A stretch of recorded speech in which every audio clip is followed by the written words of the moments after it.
Your Eminence, Jose Cardinal Advincula, Archbishop of Manila, my dear brother bishops and priests, Reverend Monsignor Carlos V.G. Estrada, Regional Vicar of the Prelature of the Holy Cross and Opus Dei, priests, lay people, members of Opus Dei, for me as your Papal Nuncio, as the representative of Pope Francis here in the Philippines, it gives me so much joy to be with you this evening in this beautiful cathedral, so wonderfully decorated to celebrate this votive Mass on the feast day of Saint Josemaria Escrivá, the founder of Opus Dei.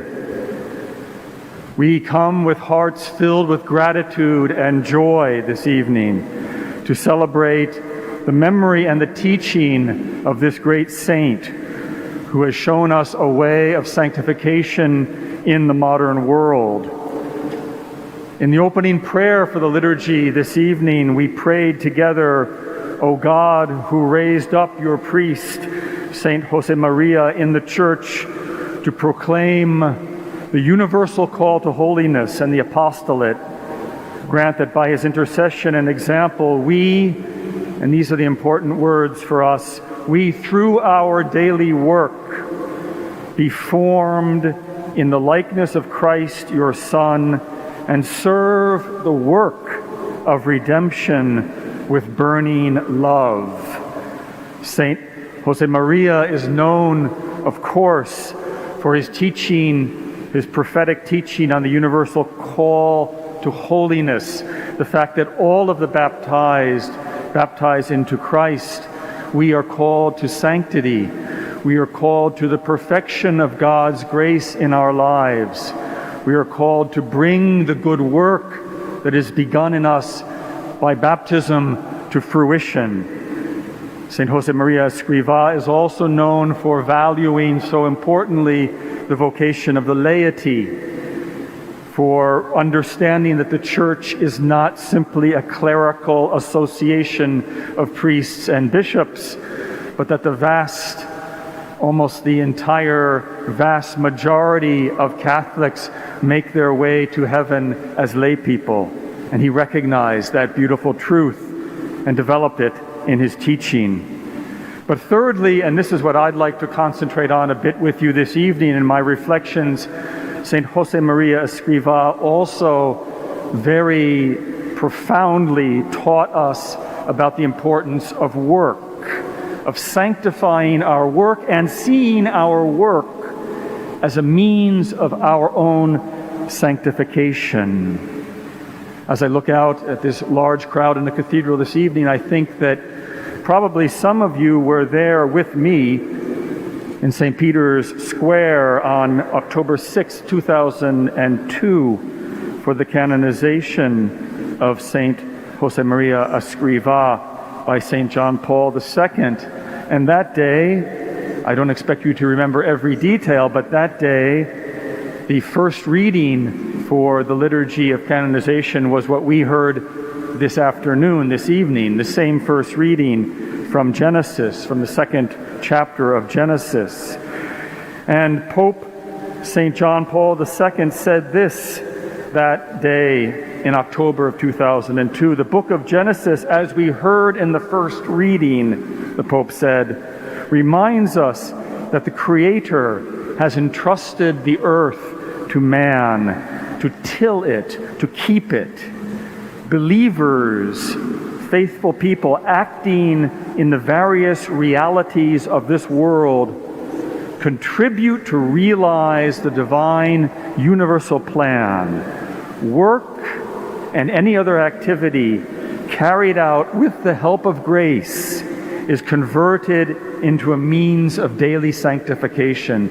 Those are the words of John Paul II that day, reflecting on this first reading that we heard this evening, indeed the first book of the Bible, the book of Genesis. And it's interesting, in the book of Genesis, in a part of Genesis chapter 2, which is not part of tonight's reading, but comes immediately before the passage that we read, the book of Genesis talks about how God finished the work he had been doing and rested on the last day, on the seventh day.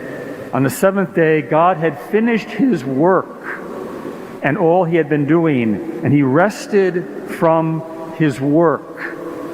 God finished his work, rested from his work, and then we have the passage that we've read this evening.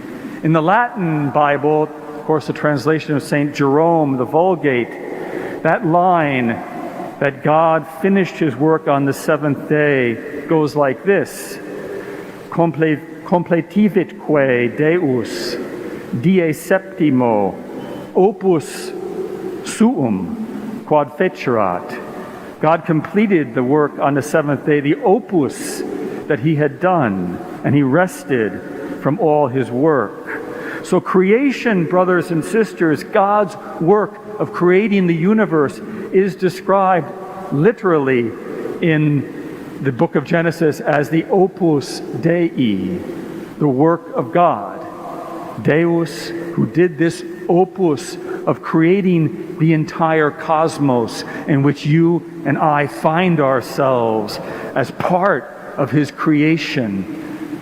None of us created ourselves. All of us are created by God.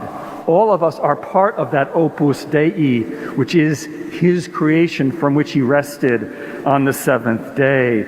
Creation is described as the work, the opus Dei. If we go back in history a little bit before the canonization of Saint Josemaria Escriva, back to 1981, we would find that very famous encyclical letter written by the same saint who canonized Josemaria Escriva, St. John Paul II, that encyclical letter called Laborem Exercens, the exercise of work, written back in 1981.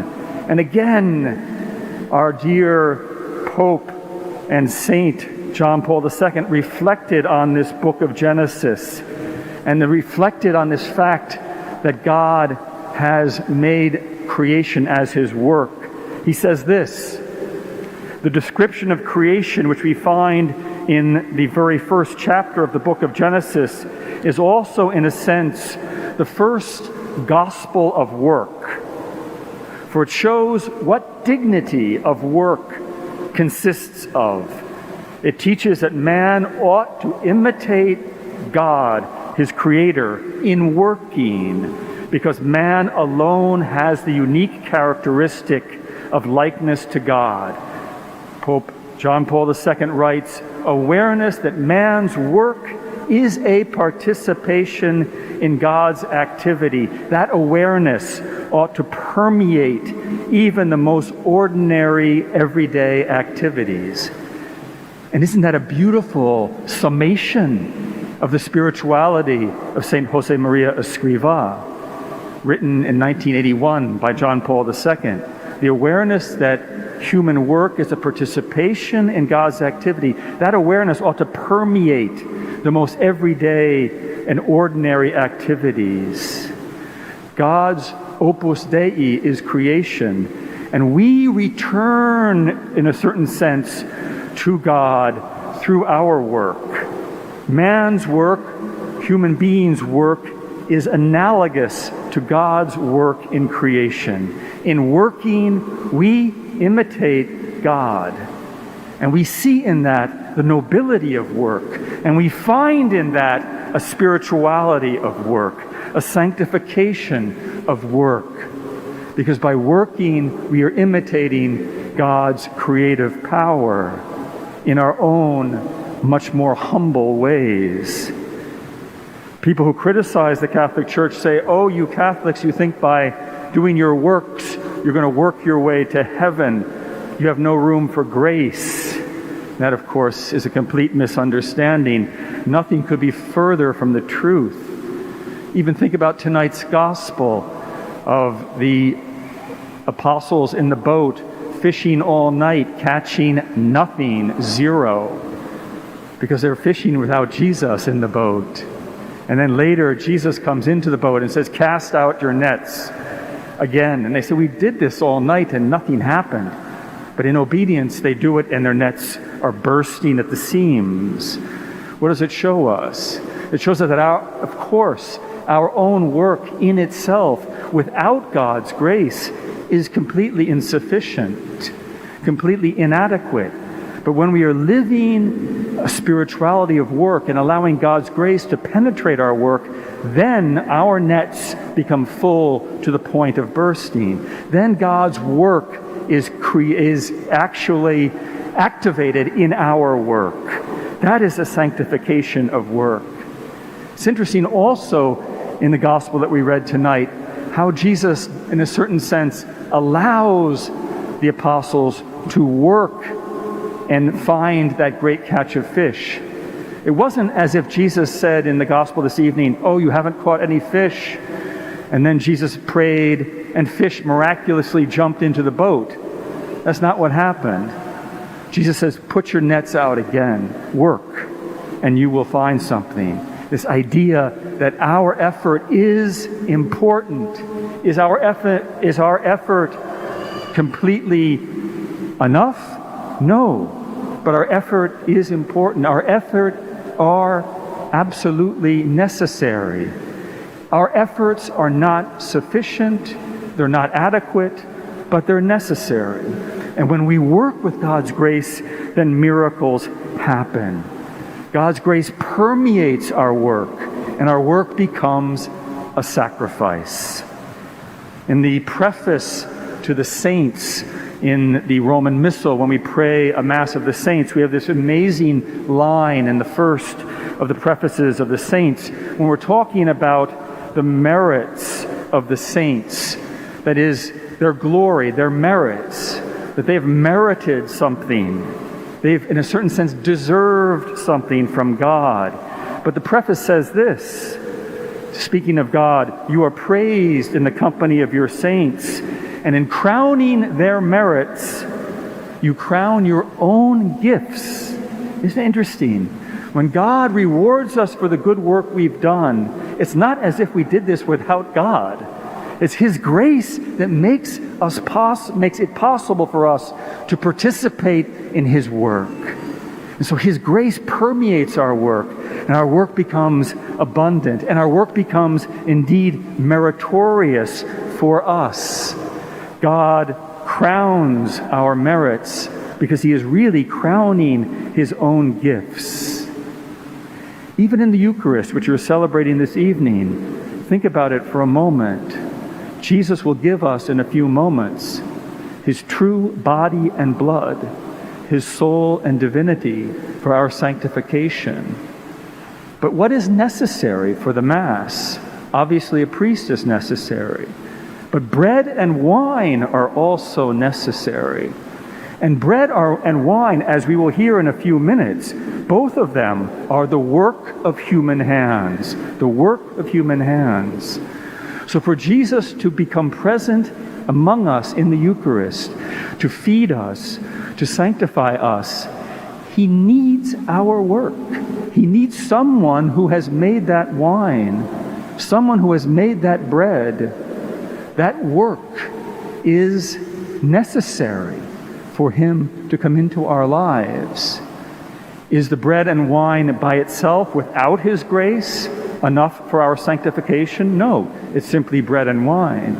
But when God's grace permeates the bread and wine and transforms it, it becomes the body and blood of Jesus. Jesus didn't choose natural elements to make the Eucharist. He didn't take a piece of fruit, as He could have, and said, "This is my body," and water, and say, "This is my blood." He took something, as we will hear, that is fruit of the earth, but work of human hands. This idea of the sanctification of work, so that everything that you do as members of Opus Dei, every task that you are assigned to do, every apostolate that you're engaged in, whatever it is, it has this Eucharistic quality, because God's grace is penetrating and imbuing your work with power, the power that comes from grace. So we need to value our work. We need to do our work well. As I said now several times, Are our efforts on their own enough? No. But our efforts on their own are necessary. That paradox, something that is insufficient and necessary at the same time. And that is the miracle of our faith.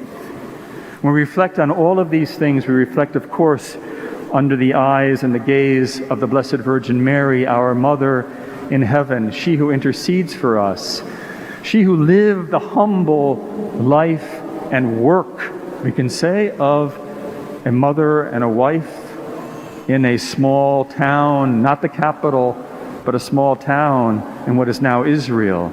She who lived those domestic virtues in an extraordinary way. She who sanctified herself even more through her work. Of course, she was born without original sin, but she cooperated in the most marvelous way with God's grace in her life, so that her efforts, everything she did, was permeated by God's grace. So, dear brothers and sisters, on this feast day in which we celebrate not only the memory, but the teaching, the doctrine, we can say, of Saint Josemaria Escriva, we thank God for the gift of Opus Dei here in the Philippines and throughout the world.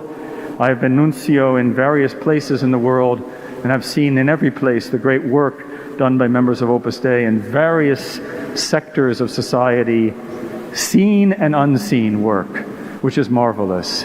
And for that reason, as Pope Francis's representative here in the Philippines, it gives me so much joy to be with you this evening and to wish you a blessed feast day.